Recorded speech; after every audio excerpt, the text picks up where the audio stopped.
Selamat siang, salam sejahtera buat kita semua. Pada kesempatan ini, kami dari kelompok 5 ingin mempresentasikan hasil diskusi kami dengan mata kuliah Dasar-Dasar Manajemen. Yang kami hormati dosen pengampu Insinyur Ira Wahyuni, MP. Saya sebagai moderator akan memperkenalkan nama kelompok saya beserta rekan-rekan saya. Yang pertama dengan diri saya sendiri yang bernama Raju Pesteri Simalulang dengan NIM D1A022176. Yang kedua, Lilis Fitriani D1A022164. Yang ketiga, Samuria Senturi dengan NIM D1A022174. Yang keempat, Trihana Kristina S dengan NIM D1A022166. Yang kelima, Erwin Sinaga dengan NIM D1A022153. Pada kali ini, kami mempresentasikan tentang komunikasi dalam organisasi. Baiklah, saya akan mempresentasikan materi yang pertama, komunikasi dalam organisasi. Komunikasi dalam organisasi itu berarti merupakan komunikasi antara manusia atau disebut dengan human communication yang terjadi dalam konteks organisasi. Komunikasi organisasi diberi batasan sebagai arus pesan dalam suatu jaringan yang sifat hubungannya saling bergabung satu sama lain atau disebut dengan the flow of messages being in the work of interdependent relation. Komunikasi organisasi manusia dalam kehidupannya harus berkomunikasi, artinya membutuhkan orang lain atau membutuhkan kelompok atau masyarakat untuk saling berinteraksi. Nah, sebagian besar pribadi manusia terbentuk dari hasil integrasi sosial dengan sesama dalam kelompok dan masyarakat. Atau disebut dengan two-way communication. Komunikasi dua arah. Komunikasi timbal balik. Membutuhkan kerjasama yang diharapkan untuk mencapai cita-cita bersama, cita-cita pribadi maupun kelompok untuk mencapai tujuan suatu organisasi. Bila sasaran komunikasi dapat diterapkan dalam suatu organisasi, baik organisasi pemerintahan, organisasi kemasyarakatan, maupun organisasi perusahaan, dengan tujuan utama mempersatukan individu dalam organisasi. Nah, ada 3 model dalam komunikasi. Yang pertama, model komunikasi linear. Yang kedua, model komunikasi interaksional. Yang ketiga, model komunikasi traksional. Baiklah, materi selanjutnya akan dijelaskan rekan saya. Perkenalkan, nama saya Samuria Senturi dengan NIM D1A022174. Di sini saya sebagai pemateri kedua. 1. Model komunikasi linear, one way communication. Dalam model ini, komunikator memberikan suatu stimuli dan komunikan melakukan respon yang diharapkan tanpa mengadakan seleksi dan interpretasi. Komunikasi bersifat monolog. 2. Model komunikasi internasional. Sebagai kelanjutan dari model tahap pertama, pada tahap ini sudah terjadi feedback. Komunikasi yang berlangsung bersifat dua arah dan ada dialog. Tiap partisipan memiliki peran ganda, satu saat bertindak sebagai komunikator, pada saat yang lain sebagai komunikan. 3. Model komunikasi transisional. Komunikasi dipahami dalam konteks hubungan antara dua orang atau lebih. Pandangan ini menekankan bahwa semua perilaku adalah komunikatif. Tidak ada satupun yang tidak dapat dikomunikasikan.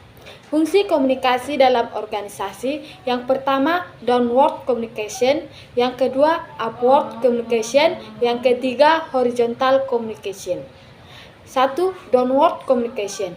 Pemberian atau penyampaian instruksi. Penjelasan dari pemimpin tentang mengapa suatu tugas perlu untuk dilaksanakan, penyampaian informasi mengenai peraturan yang berlaku, pemberian motivasi kepada karyawan untuk bekerja lebih baik. Sekian dan terima kasih. Perkenalkan, saya Lilis Fitriani dengan NIM D1A022164. Di sini saya sebagai pemateri ketiga. Upward communication, penyampaian informasi tentang pekerjaan atau tugas yang sudah dilaksanakan. penyampaian informasi tentang persoalan pekerjaan atau tugas yang tidak dapat diselesaikan bawahan, penyampaian saran-saran perbaikan dari bawahan, penyampaian keluhan dari bawahan tentang dirinya maupun pekerjaan. Horizontal communication, memperbaiki koordinasi tugas, upaya pemecahan masalah, saling berbagi informasi, upaya pemecahan konflik, membina hubungan melalui kegiatan bersama. Fungsi komunikasi dalam organisasi, yang pertama fungsi informatif, yang kedua fungsi regulatif, yang ketiga fungsi persuasif, dan yang keempat fungsi integratif. Yang pertama itu fungsi informatif, yaitu organisasi dapat dipandang sebagai suatu sistem pemrosesan informasi.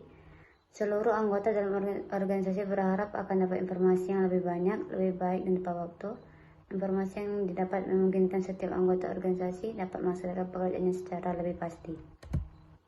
Yang kedua, fungsi regulatif, yaitu berkaitan dengan peraturan-peraturan yang berlaku dalam suatu organisasi.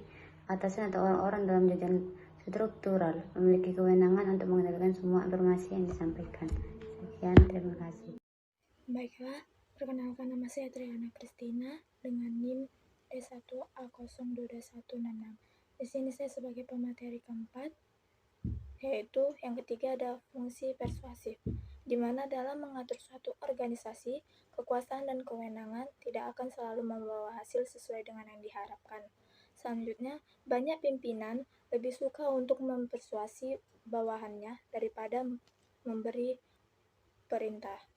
Yang keempat yaitu fungsi integratif, di mana setiap organisasi berusaha menyediakan saluran yang memungkinkan karyawan dapat melaksanakan tugas dan pekerjaan dengan baik.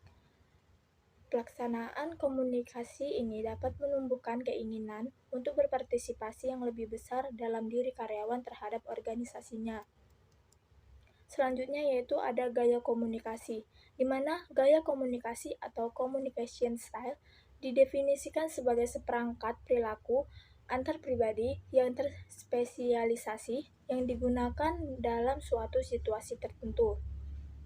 Masing-masing gaya komunikasi terdiri dari sekumpulan perilaku komunikasi yang dipakai untuk mendapat respon atau tanggapan tertentu dalam situasi yang tertentu pula. Berikut ada 6 gaya komunikasi. Yang pertama, the controlling style. Yang kedua, the equalitarian style. Yang ketiga ada the structuring style. Yang keempat ada the dynamic style. Yang kelima ada the relinquishing style, dan yang keenam ada the withdrawal style. Yang pertama, the controlling style, yaitu gaya komunikasi bersifat mengendalikan, ditandai dengan adanya satu kehendak untuk membatasi, memaksa, dan mengatur perilaku, pikiran, dan tanggapan orang lain. Yang kedua, yaitu di mana lebih memusatkan perhatian pada pengiriman pesan, tidak ada atau tidak mengharapkan umpan balik. Oke, baik, perkenalkan nama saya Erwin Primasinaga dengan NIM D1A022153. Di sini saya sebagai pemateri kelima akan melanjutkan pemaparametri, yaitu yang kedua the equalitarian style. Yang pertama, aspek penting gaya komunikasi ini adalah adanya landasan kesamaan dan two-way traffic of communication. Komunikasi dilakukan secara terbuka, mengungkapkan gagasan secara rileks, santai, dan informal. Memudahkan tindak komunikasi dalam organisasi, efektif dalam memelihara empati dan kerjasama. Yang ketiga yaitu the structuring style, yaitu memanfaatkan pesan-pesan verbal secara tertulis maupun lisan guna menetapkan perintah yang harus dilaksanakan, penjadwalan tugas dan pekerjaan serta struktur organisasi.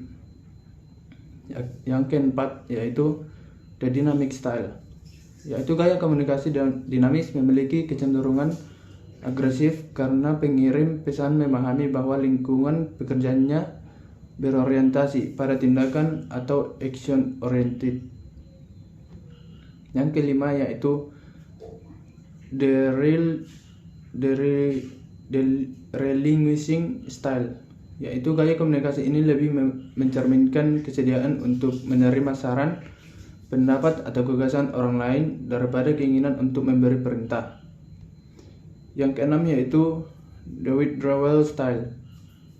Gaya ini tidak dapat dipakai dalam komunikasi organisasi. Akibat yang muncul jika gaya ini digunakan adalah melemahnya tindak komunikasi.